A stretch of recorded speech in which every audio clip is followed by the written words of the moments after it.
கிறிஸ்துவுக்குள் பிரியமானவர்களே, இந்த நாளுக்கான மாலை நேரம்னா அப்போஸ்தலனாகிய பவுல் கொரிந்து சபைக்கு எழுதிய 2ஆம் நிருபம் 12வது அதிகாரம் 17வது வசனம். 2 கொரிந்தியர் 12:17, 2 கொரிந்தியன்ஸ் 12:17. நான் உங்களிடத்திற்கு அனுப்பினவர்களில் எவன் மூலமாயாவது உங்களிட பொலிவை தேடினது உண்டா? அதாவது, நான் உங்ககிட்ட உண்மையும் உத்தமாக வாழ்ந்தேன், உங்கள் கூட இருந்தேன், நான் யாருக்கும் பாரமாக இல்லை, என்னுடைய சொந்த கைகளே உழைத்து வேலை பார்த்துச்சு.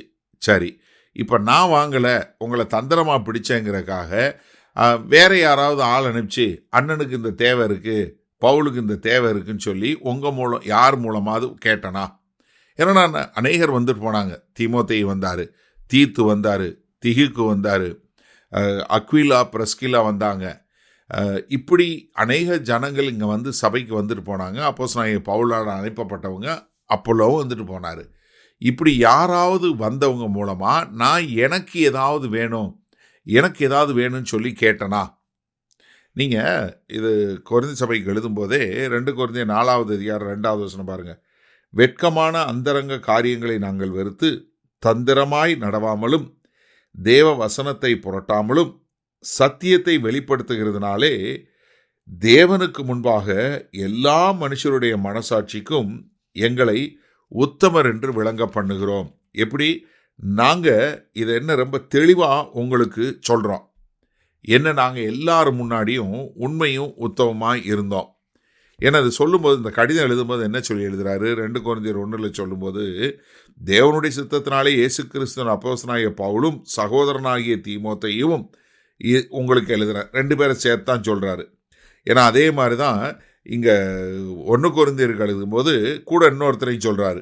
1 கொரிந்தியர் 1:1 சொல்லும்போது, தேவனுடைய சித்தத்தினாலே இயேசு கிறிஸ்துவின் அப்போஸ்தலனாக அழைக்கப்பட்ட நாகிய பவுலும் சகோதரனாகிய சொஸ்தேனையும். அப்போ நான் உங்ககிட்ட இத்தனை பேர் அனுப்பிச்சேன், யார் மூலமாவது ஏதாவது எனக்கு தேவைன்னு சொல்லக்கூடிய ஒரு காரியத்தை நான் பண்ணனா? இல்லை. ஏன்னா நான் எப்படி ஒரு தகப்பன் தன் பிள்ளைகளுக்கு செய்யணுமோ, எப்படி பிள்ளைகளுக்கு பெற்றோர் சொத்து சேர்த்து வைக்கணுமோ, அந்த மாதிரி தான் நான் உங்களுக்காக ஆவிக்குரிய காரியங்களை சேர்த்து வச்சேன். மாம்ச பிரகாரமான காரியங்களை உங்கள்கிட்ட இருந்து அனுபவிக்கணுங்கிறக்காக இல்லை, மாறாக உங்ககிட்ட இருந்து எனக்கு ஏதாவது ஒன்று நடக்கணும், உங்கள் மூலமாக எனக்கு ஏதாவது ஒன்று நடக்கணும்னு சொல்லக்கூடிய ஒரு நிர்பந்தமும் இல்லை, அதை எதிர்பார்த்தும் நான் செய்யலை. மாறாக நான் என்ன பண்ணேன்? உங்களுக்காக செலவு பண்ணப்படவும் ஆயத்தமாக இருந்தேன்.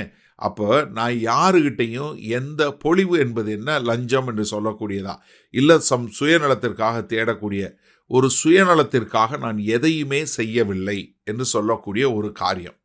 அப்போ அப்போஸ்தலனாகிய வாழ்க்கையிலேருந்து என்ன பார்க்குறோம்? தான் நேரடியாகவோ இல்லை யார் மூலமாகவோ தனக்கென்று எதையும் தேடிக்கொள்ளவில்லை என்பதை மிக தெளிவாக வலியுறுத்துகிறார். சரி, இந்த நாளில் இந்த வசனத்தை நம்ம எப்படி எடுத்துக்கொள்வது? நான் ஒரு சம்பவம் சொன்னேன்னா உங்களுக்கு ரொம்ப சுலபமாக இருக்கும். அதுக்காக நான் சொல்கிறேன். இதை ரொம்ப நாட்களுக்கு முன்பாக 2007 இல்லை 2008வது வருஷம் இருக்குன்னு நினைக்கிறேன். அப்போ நைஜீரியாவிலேருந்து ஒரு பெரிய ஊழியக்காரர், அவங்க எங்களுக்கு ஒருத்தவங்க சொல்லி ரெக்கமெண்ட் பண்ணி பெரியவங்க வந்தாங்க. அப்போ அவங்க பேசும்போது அவர் ரொம்ப பயங்கரமாக பிரசங்கம் பண்ணிவிட்டு அவர் என்ன சொன்னார்? நீங்கள்லாம் உங்கள் பாஸ்டரை கனப்படுத்தணும். யாருக்கெல்லாம் உங்கள் பாஸ்டரோட ஷூ சைஸ் தெரியும், யாருக்கெல்லாம் பாஸ்டரோட ஷர்ட் சைஸ் தெரியும், யாருக்கெல்லாம் பாஸ்டரோட சூட் சைஸ் தெரியும், நீங்கள் அவரை கனப்படுத்தணும். நான் இன்றைக்கி உங்களுக்கு காணிக்கை எடுக்க விரும்புகிறேன், யாரெல்லாம் 2000 கொடுப்பாங்க, 1000 கொடுப்பாங்க அப்படின்னு சொல்லி அவர் ஆளுங்களை எழுப்பி நிற்க வச்சு இந்த காரியங்களை செஞ்சுட்டு இருந்தார். எனக்கு ரொம்ப மனசு கஷ்டமாக இருந்தது. நான் இது முடிந்த பின்பாக நான் மேலே போய் சொன்னேன், யாருமே கொடுக்க தேவையில்லை, இது தவறு, இப்படிப்பட்ட ஒரு காரியம் வேத வசனத்திலே கிடையாது, நீங்கள் யாரும் இதை செய்ய வேண்டிய அவசியம் இல்லை என்பதை நான் மிக தெளிவாக சொல்லி கொடுத்தேன். ஆனால் இன்றைக்கு என்ன பண்ணுறாங்க?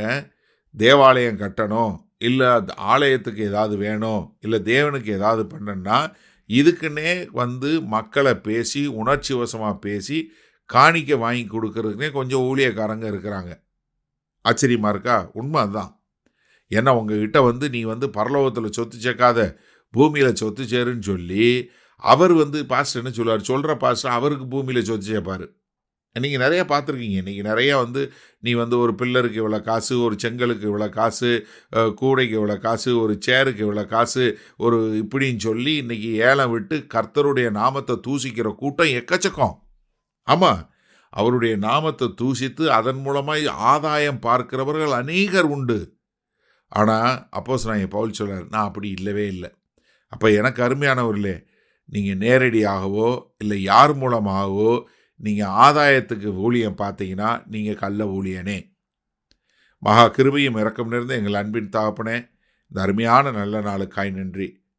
நாங்கள் எங்களை பாதுகாத்து கொண்டு உம்முடைய கிருபையின்படி வாழ எங்களை ஒப்பு கொடுக்கிறோம்.